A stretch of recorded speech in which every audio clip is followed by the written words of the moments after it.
For more, let's bring in Alex Stamos, former Chief Security Officer at Facebook. Very good afternoon to you, Alex. Thanks for joining us. Thanks for having me. What's your reaction to Facebook's decision to to block his account indefinitely?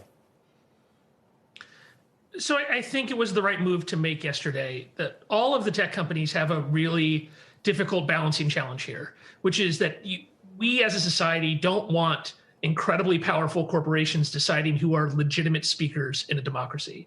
And so as a result of that, they have given a lot of leeway to the president because he is an elected official, because he is a candidate in the 2020 and 2016 elections. They gave him a lot of leeway they would not have given to another account. And I think there were good arguments for that. Now, not all of their decisions of what content they left up do I agree with, but I agree with the basic idea that you don't want Facebook and Twitter just making that decision. That has changed because the argument they were making was based upon the idea that he was a democratic actor, that the president was part of a democratic process and you want to give him free speech. The president has effectively rejected democratic action. And by calling for violence, he has stepped outside of the norms that he was expecting Facebook and Twitter to follow. So I do think it was the right move for them. Some would argue, Alex, in recent years that Facebook and other social media companies have always been reactive to problems rather than proactive in preventing them. To what extent is there a wider issue that these platforms, because of their algorithms, because of the way they work, have accentuated polarization in society and accentuated the proliferation of inaccurate news or statements or videos, and that they need to do a lot more than just this and actually be proactive rather than reactive?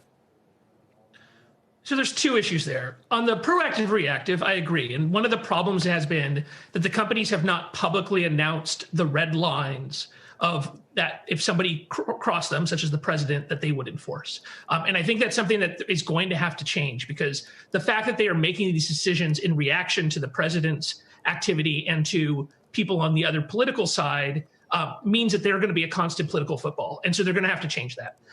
On the responsibility of the companies, however, we have to be really careful to be actually evidence-based. And there's a lot of very loose talk about algorithms and amplification that isn't backed by the actual empirical evidence.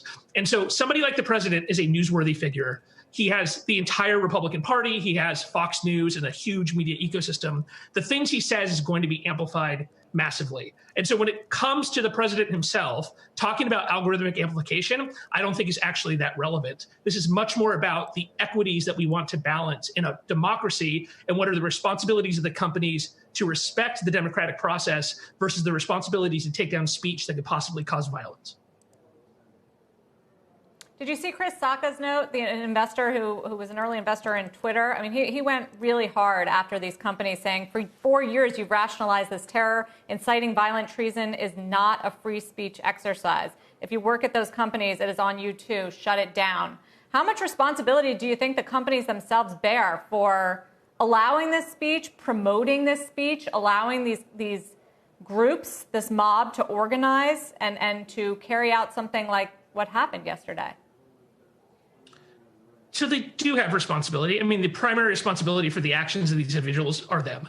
The primary responsibility for spreading election disinformation has been the president and the rest of the Republican Party, to be honest. Like with, Facebook and Twitter took an action on the president's accounts, but you had more than half of the Republican members of Congress vote to back his completely ridiculous and evidence-free claims about the election being stolen. So we're talking about a larger issue than just social media.